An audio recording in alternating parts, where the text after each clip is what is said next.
More than capable. So yeah, take it away. Hmm. Hello, everyone. And today, thank you very much for inviting me and for being here and being the guest speaker. Seasonal, Christmas.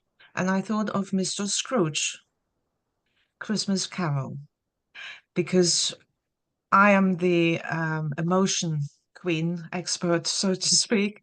And I thought actually this really works well with Mr. Scrooge. Now, we all know the story of Christmas Carol, and Mr. Scrooge actually lived his shadow side. Grumpy, rigid, not friendly, greedy, etc., etc.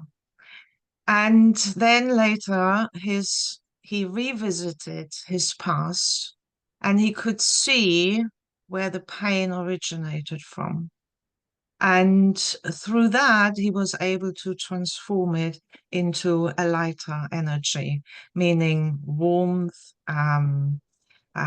being more joyful, having more empathy, because the little boy who was ill, he taught Mr. Scrooge to have empathy. And and I thought this is actually a very good illustration how we work on an unconscious level. Unconsciously, there are so many emotions running us, and we don't even know it. And when I looked at my own personal journey, I had not just one or two shadows, I had a list, a very long list of shadows. But you would have never ever believed this because I was able, as a teacher, I was able to be my authentic self in the classroom. But when I came out of it, I felt like a jellyfish. So the question then became, why is that? Why was that? Why was I absolutely solid, confident? I knew what I was doing in my profession, but stepping outside the school gates was a completely different story. And it has a lot to do with shadows.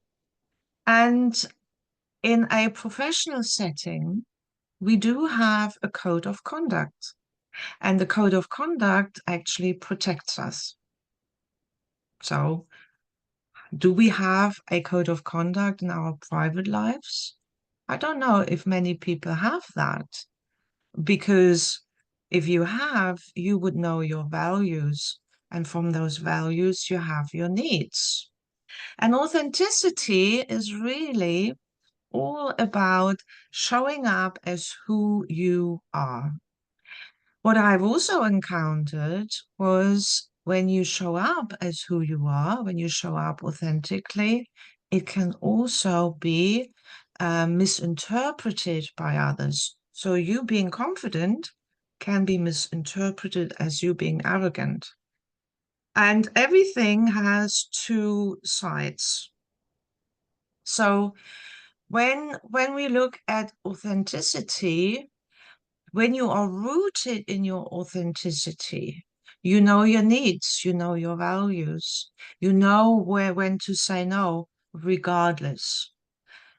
It doesn't matter whether you can benefit from someone or not. You just walk away quietly without causing any drama because you're rooted in your authenticity. You know what you want. And when you are authentic and when you know your values and your needs, you attract those people to you energetically. And then you don't have to question yourself anymore, as in, am I doing this right? Is that the right way? Is he the right one? I'm not sure. Is that the right decision for me to make? You just know when you are authentic, your gut instinct will tell you immediately whether it is right or wrong.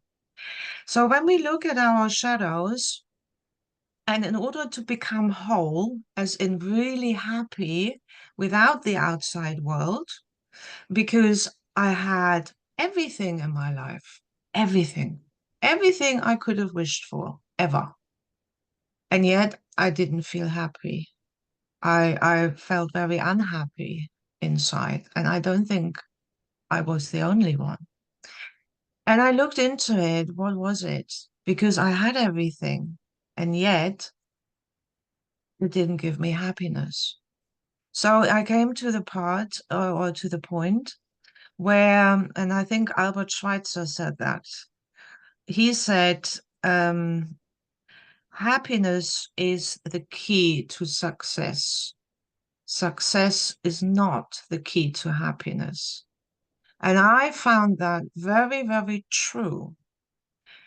When you feel happy internally, you can deal with anything. And I'm going through a very tough situation at the moment, and how I am keeping everything together and me showing up here so calmly is a miracle. But it is down to I feel happy inside.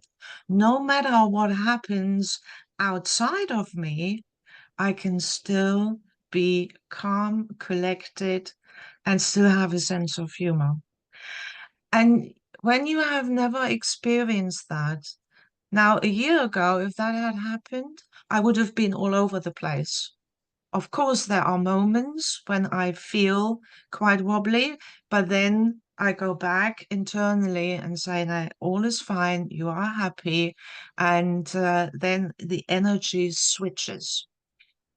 So I'd like to look at some shadows really and give you the opposite. And I did make a list because there are quite a few. And I don't know if you have a piece of paper there, and maybe you can kind of write down your shadows, or write down the shadow I name, and then you can tick it or cross it off, whatever shadow you feel is appropriate for you. So we have a fear of rejection. Fear of rejection. If you have that fear, tick it. A need for control. A need for control. Now, most people say, well, I have to control my life. Interesting. We don't need to control everything. A fear of abandonment.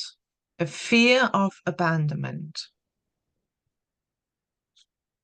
So feeling, oh, if I don't do that, then I will be left.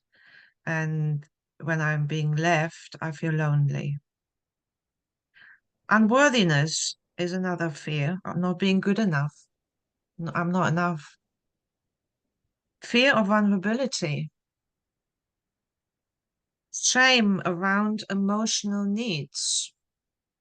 We often pretend that we don't have emotional needs. Um, Independent women are very good at that. Um, well, once upon a time, it was me too.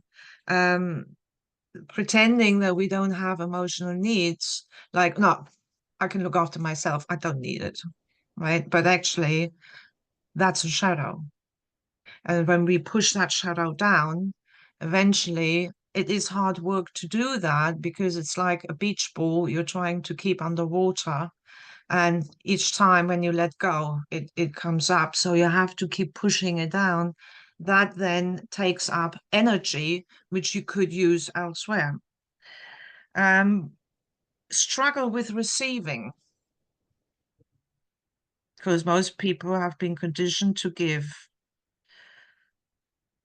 In particular, in business, it's important that there's a balance between giving and receiving. Not just in business, it's everywhere in life, really. But this is the example that comes up mainly. Frustration and anger is another shadow. Frustration and anger. Frustration is a feeling, and anger is the emotion. Fear of stability. Fear of success for a lot of women. Fear of success for a lot of women. Fear of failure for a lot of men. Fear of not being seen or heard. Do you sometimes feel an emotional overwhelm? Do you compare yourself to others? Is there an over responsibility in you? So you have to do everything. Fear of loss, a fear of loss.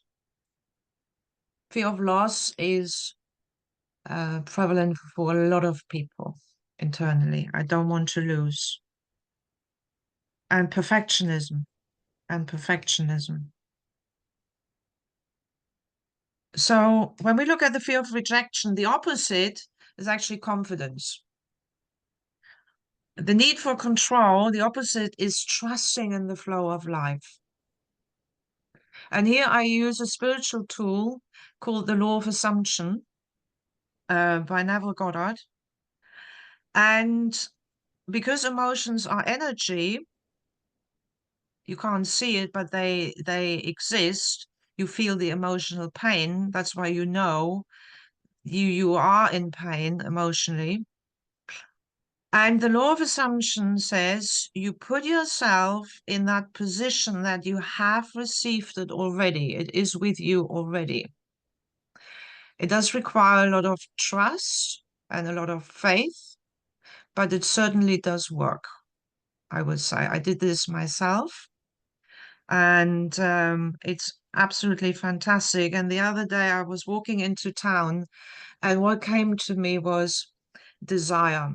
If you have a desire in you, then that desire is in your field and must come true. But if you don't believe in it, if you say, oh, it was just a pipe dream, then it might not come true. But if you have a desire, then that desire exists. If I have a desire of eating chocolate, I will know what it feels like to eat chocolate. But if you haven't got a desire you cannot think of, well, then that desire doesn't exist for you, right? The opposite of abandonment is self-security. Unworthiness is self-acceptance. And this is where many struggle with self-acceptance. Outwardly, we present something as we want to be perceived, uh, but internally, the world often looks different. It's like behind closed doors, uh, some different things might go on. Vulnerability is emotional courage to actually say, yes, I feel as if I'm not being heard. I feel I'm not being seen. And that is emotional courage and also emotional validation. Um, Shame around emotional needs is empowerment to express your needs. I call it, I personally don't like the word empowerment. I call it motivation. For me, empowerment is motivation. It motivates me to express my needs because I have needs, as we all have. A plant has a need to be watered. If you don't water the plant, it becomes needy. If you put a water plant in soil, it's not going to do well because it's got the wrong environment. So we also need to make sure that we're actually in the right environment where we are allowed to thrive and to uh, develop and grow. Struggle with receiving, be open to abundance. Abundance is plentiful, having everything. And for me, if you said to me, how do you sum up abundance? I say energy. If you have plenty of energy, abundant. Because your happy energy will attract more of that. That's the law of attraction. Frustration and anger, boundaries and realignment. Boundaries are important. Um, That's why it's important to know your values, but also to live your values. And your needs come from your values. So, for example, in my case, I have a need to have humor in my life. And if there was someone who is not humorous, well, then I can walk away without creating a fuss, right? Because that wouldn't match. Fear of stability is groundedness and peace. So that's the opposite. And being grounded in your authenticity. Fear of not being seen or heard, that's the light to that is the authentic expression. I only did a video for YouTube today, and it was literally ad hoc. And I would have never believed that I could have done that. But because there has been such an energy shift in me, I just sat down, did the video, and it was in complete and utter flow. And and that is when you can speak from your heart. That's the authentic expression. Emotional overwhelm is emotional wisdom, the opposite of that. The opposite of comparing yourself is self-appreciation. If you compare yourself to others, then that is actually a trigger for you, and is linked to not having confidence. Um, because a confident person who is quietly confident does not compare, because the person understands I have my value as I am. And when we also then look at relationships, a lot of women who are in a relationship are worried that their partners might go off and meet someone else. And I can say, don't worry about that. The next woman will not be better. She will just be different. There is no such thing as better than you. You are the best. You are unique. And the other ones are just different, but not better.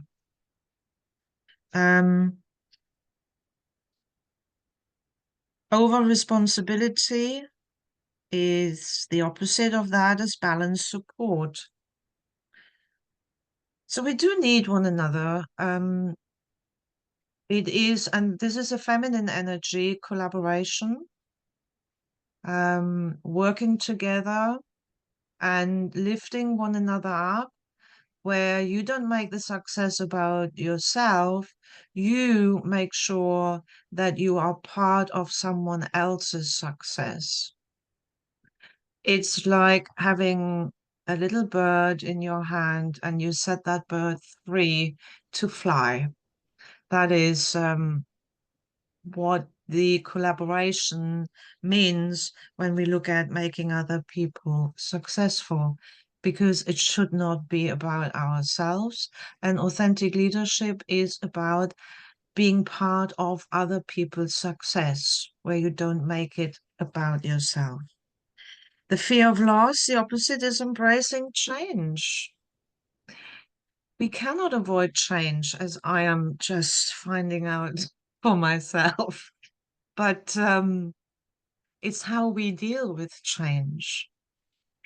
Mother Nature doesn't throw her teddy in the corner when she says, oh, the summer's over, now I'm going over to autumn. Well, we know that. So we have to anticipate change. However, we get emotionally overwhelmed when we don't anticipate change, when we hold on to what we've got. And in fact, we're probably being asked to let go because it stops your growth. And perfectionism, the opposite of that is authenticity, because you can show up as you are. It doesn't matter whether you're perfect or not, whether you're perceived as perfect or not. It doesn't matter. You are just who you are. And I think this was really the um, aha moment for me when I did that video. I was not concerned about whether it would be perfect or not. I just spoke from my heart. And when you speak from your heart, you don't worry about perfectionism, right? You really don't. And yeah, so when it comes to Christmas and emotions, I think we there are always quiet times during Christmas. And I love the Christmas period because for me, it is one of the most peaceful times of the year where you literally forget whether it's a Monday or whether it's a Wednesday. You just kind of live your day by day, and it doesn't matter what day of the week it is. You forget time, and that is the beauty of it. And that shows that you actually relax when you don't know what day of the week it is. And but also, unfortunately, during Christmas times, a lot of family argue. There are lots of arguments. A lot of marriages break up over Christmas. And one has to ask the question, why is that? Well, it's because most of the time during the year we're actually apart and everyone is so busy with work. And then they come together and they spend all of a sudden 2 weeks together, nowhere to go to, and dealing with other family members they might not get on with. And one wrong word, and boom, there is big argument, which can then escalate. And many marriages do break up because we do have the statistics from divorce rates always, or the court or solicitors are always busy in January because of divorce procedures. So for Christmas, really, yeah, just kind of stop, go inside and evaluate where you are emotionally in your life. Are you really happy internally? What would happen if someone took something away from you? Would you still be happy or would you be upset? As I am experiencing right now, I have to let go of something, and I was very happy to be here. But mentally, I have let go of this place where I'm living now. I know I will not find something similar very soon and very quickly. However, mentally, I let go of it. That means I am calm and I can focus on the next chapter of my life without going, oh my God, oh my God, oh my God, what am I going to do now? Yes, it was like this over the weekend and yesterday. Um, Not so much over the weekend because there's nothing you can do. But yesterday, in particular, I was very much up in the air and I had to run around. Uh, but also, it contributed to putting action in place. But now I let go mentally of it, and it's absolutely fine because I can prepare for the next chapter in my life or the next part of it. And this all down to emotions. And when we can be authentic, we actually uh, eliminate a lot of stress, a lot of internal stress. And I've got a beautiful stress and well-being assessment where you can see your stresses, right? Not just financial or whether you have a lot of a huge social network group. It's how adaptable are you? Um, it is a fascinating assessment where you can see where your inner stresses actually are without you realizing it. And people with anxiety, um, anxiety is actually having a fear of the future because we don't know what the future holds, and that can cause anxiety. And here I say, well, my spiritual tools come in here where I say law of assumption, put yourself into that position where you want to be. And through my own practices with clients, I also see time and time again that many don't know where they want to be in life because they're afraid of expressing their goals and what they want because they believe, oh, I can't say this because it is so outrageous. And nothing is outrageous, nothing. I always say, just say what you want, and we work towards that. But yeah, a lot of people have a kind of mental block almost when it comes to their future. And this is all I have on emotions. Um, Emotions are the driving force for us.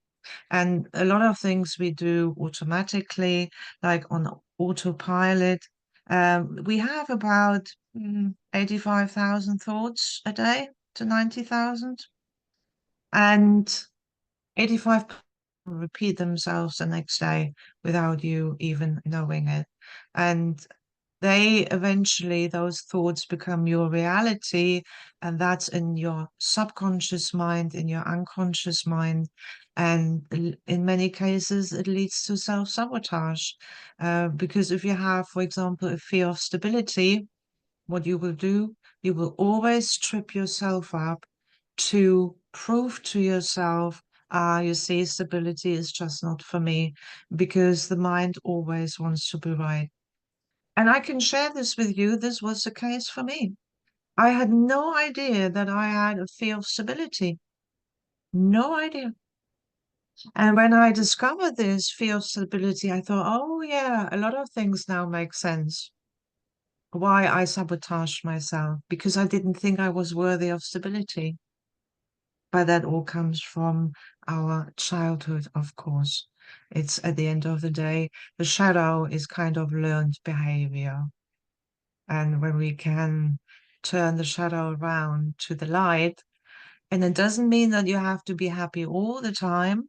No, I will always have a bit of fear of rejection in me. Of course, we all have that, but we can deal with that.